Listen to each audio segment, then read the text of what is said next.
Thank you. I'm going to start with a simple question for the people here, which is, and you can raise your hand, how many of you have been sued over anything?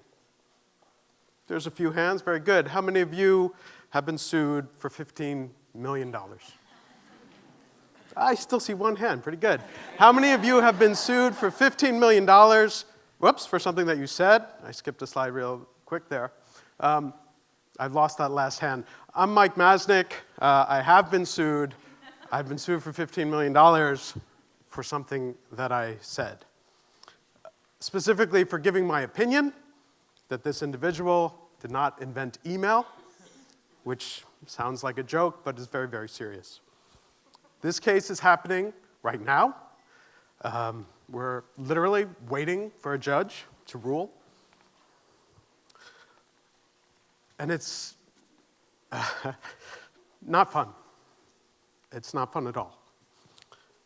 And when we're living in a time when we have a president who's talking about opening up our libel laws, this is something that could impact everyone here.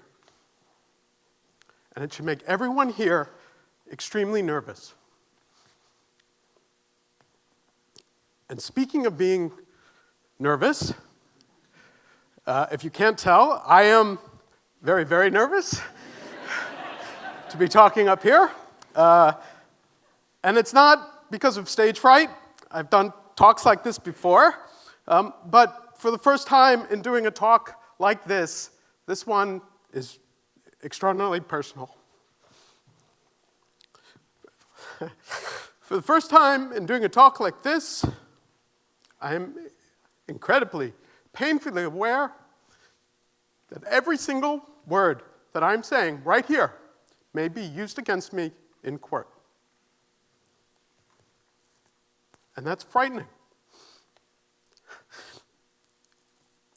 As some might say, it's chilling. So how did I get here? I'm going to go back 20 years to 1997. I started this site called TechDirt. And the idea behind it was that myself and some others could write about the intersection of all these things that are so important to us, technology and innovation and law and policy and civil liberties, including, of all things, free speech. And we became, almost by accident, a true independent media company at a time when that is so rare. We're still, to this day, less than 10 people. And over the past 20 years, we've had to continue to evolve and to experiment and to adapt just to stay afloat, which is what you need to do to stay alive for 20 years in the space of being a media company. And one of those experiments is something that we launched a couple of years ago, which I'm very proud of, which was something called the Copia Institute, which is a think tank, which allowed us to take the stuff that we were doing, that we were writing about, and to do more, to do research and events and file amicus briefs on that same intersection of technology and innovation and law and policy and civil liberties, including free speech. And yet, as a small independent media company, this is the point where I'm not so modest, I think we've been able to punch above our weight.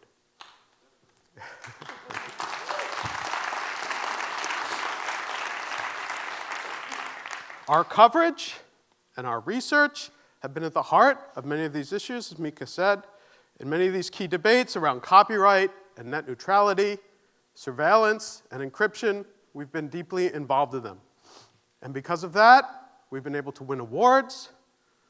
We're regularly quoted in the press. And this one I'm particularly proud of.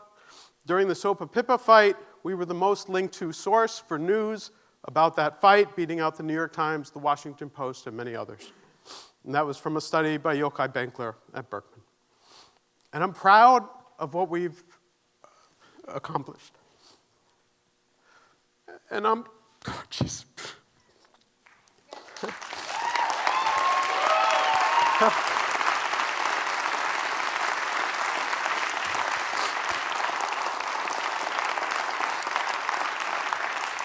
I only have 12 minutes, don't do that. I'm particularly proud of what we've done on free speech. And in particular, free speech being a topic we've written about many, many times, and in particular something associated with free speech, which is called anti-SLAPP laws and legislations. Now, some of you in the audience probably know what SLAP, this sort of weird acronym, stands for, but I'm assuming some of you don't. So really quickly, it is a strategic lawsuit against public participation. What does that mean? It means it's a lawsuit that is trying to stamp out someone's free speech. It is a lawsuit that is designed solely to create a chilling effect on someone's free speech. It is creating a cost. The lawsuit itself is the cost on that free speech. It is a burden. And that burden, that chilling effect, goes beyond what most people think. Almost everyone, when they hear about one of these lawsuits, they talk about the legal fees. It's the first thing that everyone says to us. But it goes way beyond that. People don't realize how much time is involved in dealing with such a lawsuit. The general distraction of having to think about it, thinking about the consequences of it, the inability to work while you're dealing with the lawsuit. SLAP lawsuits are unfortunately common. In fact, on Tector, before all this happened, and even since, we write about them all the time.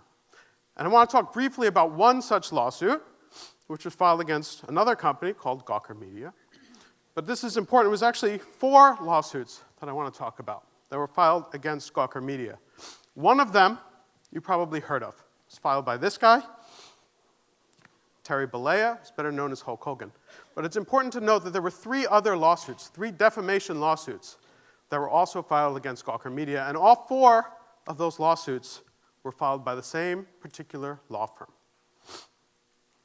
And eventually, because of these lawsuits, Gawker, as many of you probably know, filed for bankruptcy and ended up auctioning off the pieces. And it came out around this time that this was the intent all along, to shut down the company. There was a New York Times article discussing who might possibly have been financing some of those lawsuits. And one of the things that came out was that there were some particularly unusual actions in the lawsuit that seemed designed to prevent the insurance company from paying, including dropping a specific claim, which is something you normally don't do. You normally want the insurance company in there because the insurance company has deep pockets. And if you're suing, you want the deep pockets, unless you're trying to kill the company. And this strategy was a success. Gawker Media no longer exists as an independent media company. And as part of the process to close out that bankruptcy, they agreed to settle the lawsuit with Hulk Hogan and with the other litigants in that case, in those cases. And that takes us to January 4th of this year, when someone, through Twitter, of all things, sent me a press release announcing that Gawker Media had paid Shiva Ayyadurai some money to settle his case. He was one of those other 3 cases.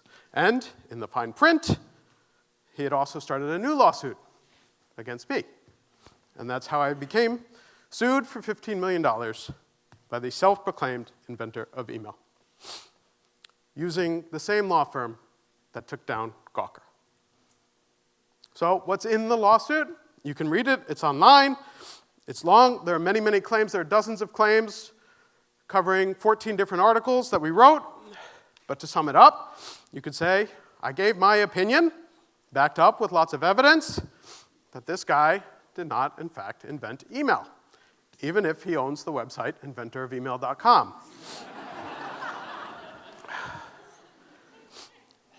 A big part of the lawsuit is that we used crass language. And I, in particular, may have used crass language. This is from a footnote in the most recent filing in the case. Sum some of it up nicely. I used the word bogus 17 times. I used bullshit. I used liar. I used fake. In short, the question really at the heart of this lawsuit is, can you call something bogus if you have evidence to back up your opinion that it's bogus? Seems fairly straightforward. But this, in fact, is a claim directly from the lawsuit. We used the word bogus. Now, what's left out of the complaint, not surprisingly, is that we had plenty of evidence to back up our opinion. You can't read this. I'm standing here. I can't read this. This is the first of the 14 blog posts that are at issue in the case.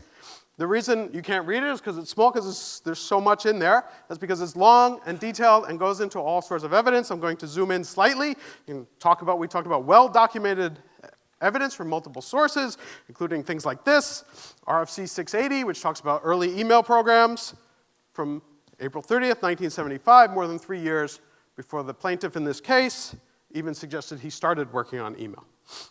Were we disparaging, as is claimed in the lawsuit? In fact, if you look at what we said no one denies that he was apparently a very bright kid who wrote an email program, and as far as we know, it was a perfectly decent email program. We were just contesting whether or not it was the first. We also did not ignore the evidence that he presented. In fact, we put up screenshots. This is his copyright registration. We explain why that does not mean what he said it meant. In short, we believe everything that we wrote, that I wrote in particular, was protected speech under the First Amendment. Especially when talking about a public figure, and here's where I should mention that the plaintiff in this case happens to be running for the US Senate in Massachusetts against Elizabeth Warren. So when I put out a statement about this case, I said, it is a First Amendment fight for our lives. We believe very strongly that this is a slap lawsuit that is designed to silence us and to shut us down. Indeed, the plaintiff in the case has admitted this on Twitter. He put up a tweet that said, "Tech shit needs to be shut down for their fake news." Just like Gawker Media. Now for us, the chilling effects have been very real. Even though we write about this stuff all the time, it's different to experience it personally. It's different to understand how it impacts the company that I spent 20 years building and how it impacts me personally. And I knew that it would be a distraction, but I was not ready for it, and I did not realize how big of a distraction it would be. We've cut back on a whole bunch of things that we've tried to do. Each time I write a story, I have to think, will I get sued of this? No matter how sure I am about what I'm writing. And this is not an idle thought. Since the time that the lawsuit was filed, we've had 3 other people who we've written about who were unhappy with what we wrote about reach out to us and directly threaten specifically to pile on, knowing full well that they could create a chilling effect that might silence us from covering what they were working on. At this point, we're publishing approximately 1/3 fewer stories than we were before because of all of this, which is not great for traffic, which is not great for a small and independent media company. On the other side, the Copia think tank that we've been so proud of, we were building up all this momentum last year. We've had to delay papers. We had 2 papers due out in January that have not come out. We had to postpone events. Ironically, we had an event on free speech online that we postponed. These are very real chilling effects on the business of what we've done. I had another section in here that I removed because in practicing it, I couldn't do it without breaking down, which I've already done, about the impact on me personally. So these chilling effects are very real. And yet, even with all that, and as horrible as this is, I still feel that we're in something of a privileged position. We have very good lawyers. We're very confident that we will succeed eventually. But we know at the same time, because of what we've covered, that there are many, many others, even ones that we haven't had a chance to cover, who are facing these same chilling effects every single day without the kind of support structure that we've had. That in some sense, as horrible as this has been, we are actually in a lucky position compared to so many others. And so as we wait for this process to play out, hopefully soon, we will see, we're trying as hard as possible to be inspired by being in a bad situation.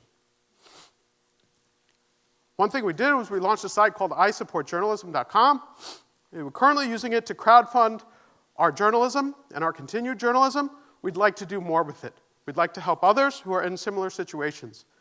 We'll get there eventually. Another thing that we're doing, which I haven't spoken about publicly, this is the first time, is we're in the process, we're partnering with the Freedom of the Press Foundation. We're doing fundraising right now. If anyone wants to talk to me about it, please do. To do more about this issue, specifically to hire more reporters if we can, to tell these stories, to tell the stories of these chilling effects beyond our own, to tell the stories of everyone else, to tell the stories of all of these different SLAPP lawsuits, to tell the stories about these anti-SLAPP laws, which are currently state-based, a mess, a hodgepodge of different state laws, many of which many states have none at all, leaving many people exposed. And this is more important today than ever before because today, as I mentioned at the beginning, we have a president who is talking about opening up our libel laws, which will make this problem worse. And today we have a president who calls the press the enemy of the people. And we have a press that can't even determine whether or not they can call a lie a lie. And therefore we need to fight back. And we need to fight back against these chilling effects in favor of anti-SLAPP laws and in favor of free speech. Thank you very much.